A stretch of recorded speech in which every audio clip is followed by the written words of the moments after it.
Right, that's all the frantic stuff out of the way. We only have a little more of this tune to learn and we're done. So this you might like to think of as the clean outro section. So we're back to the clean sound and we're back to the octave shapes.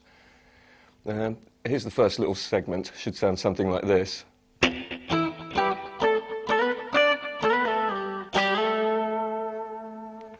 So much of this will be familiar to you from what we did at the start of the track. First octave shape, looking mainly at the notes on the A string here. So that's 7th fret, go up 3 frets to there. And I'll move on to the next set of strings and counting the D string notes, it's 7th fret and 9th fret. And on the highest possible octave shape here, G and E strings, that's the 7th fret there. So this section you'll remember. You slide up quickly to the 9th fret on the D, and then at a more relaxed pace down to the 7th fret and finally the 5th. So.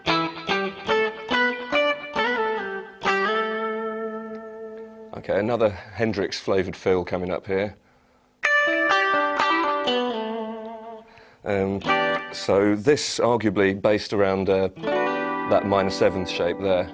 So you'd start out with your little finger on the 10th fret on the top E string, and then you go to the 9th fret on the G, 8th on the B, and the G string again, but this time you've taken your ring finger off, so it's the 7th fret. So. And now a couple of double stops. You hit the G and B strings, holding the same chord shape, hammer on at the 9th fret on the G string, and then play the same double stop again without the 9th fret. And then round it off with that. So that section again.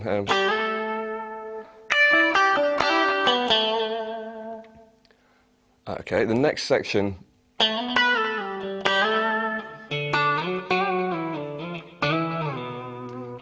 nearly the same as ideas that we've met earlier. There's that broken octave idea. You're moving your fretting hand just as a block of notes, but you're picking the low note first. So you'd start with D string at the 7th fret, slide up to, and now you pick the the B string part, and finally landing there, 5th fret on the D string, and cut it off. And then same shape again, repick it, and slide up 2 frets. You conclude that bar with 5th fret on the A string, and its accompanying octave, 7th fret on the G.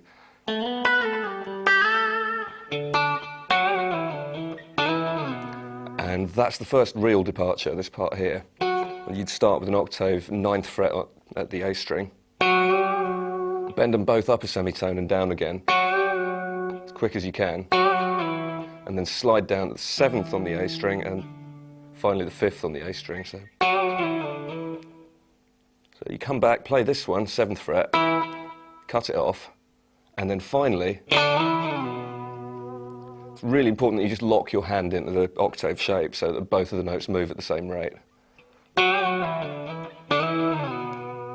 So that's your goal right there, 2nd fret on the A string.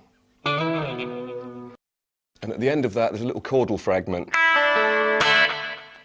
which is kind of like a D suspended 2nd shape. Open E string, 3rd fret on the B, 2nd on the G string, and then play them all together and cut them off. Right, the next segment, you can hear a lot of wah-wah pedal in evidence. I've chosen not to use a wah for this, so you can hear what the licks would sound like without any of those toys. So 3 broken octaves there, following what the D string's doing. It's the 9th fret, 12th fret, and 7th fret. Adding a little wobble at the end of each. All right, and then just to round things off, that's a little melody on the B strings of 10th fret, 12th, 10th, and then down to 8. So if we rewind to the chordal stab, the next couple of bars after that should sound like this. Here it is in time. 3, 4.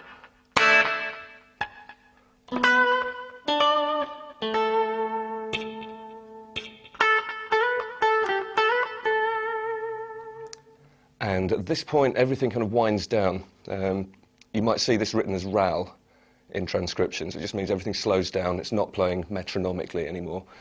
And what happens from here to the end of the tune, you don't need to worry too much about the rhythm because there's no drum kit to lock in with or anything like that. You've got as long as you like. It's to play these slow, simple melodies. That's the first phrase, 8th and 7th on the B string, and then 9 and 7 on the G. Slow down even more at this point.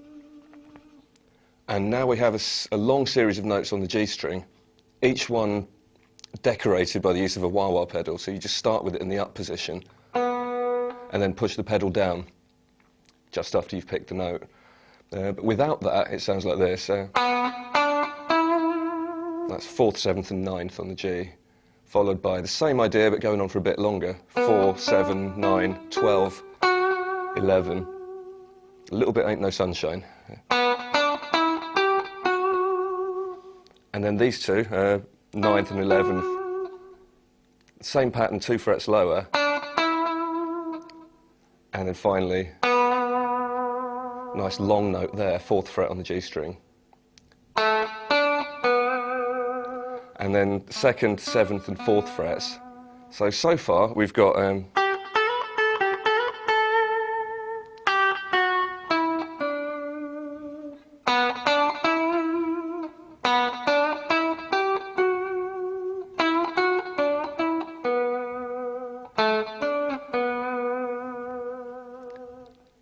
you might wonder why we're playing all these notes on the same string.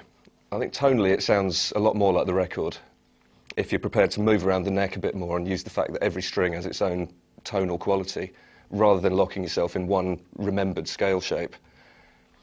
All right, it's particularly true for the next bit. There's a similar melody to before, 4, 7, 9, 12, 11, 9, 11, 7, 9, 4, 2.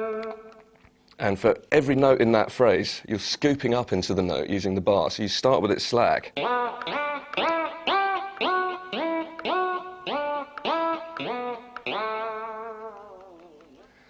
You should find that you can just hammer those notes on with your fretting hand. And all this hand has to worry about is making sure the bar is depressed at the start of each note and quickly returns to its natural resting place.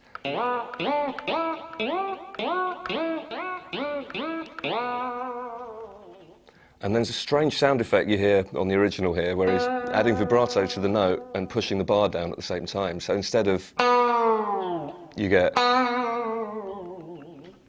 a little bit more exciting. Same thing for this note, 7th fret on the G this time. And the final notes in this piece really aren't notes at all. All you have to do from here to the end is just kind of shake the bar around, and you should make the strings move just by Steve Vai's guitar obviously has a trem that moves further than here, so you actually hear the strings sticking to the pole pieces. That's how slack they are when he pushes the bar all the way down. But this is going to vary depending on what guitar you're using. Main point is that you're just shaking the bar frantically, and at the end of it all, you form this kind of E minor chord, so that when you let the bar back, that chord kind of appears as if from nowhere. And that's it. That's Tender Surrender. Good luck, everyone, and bye from me.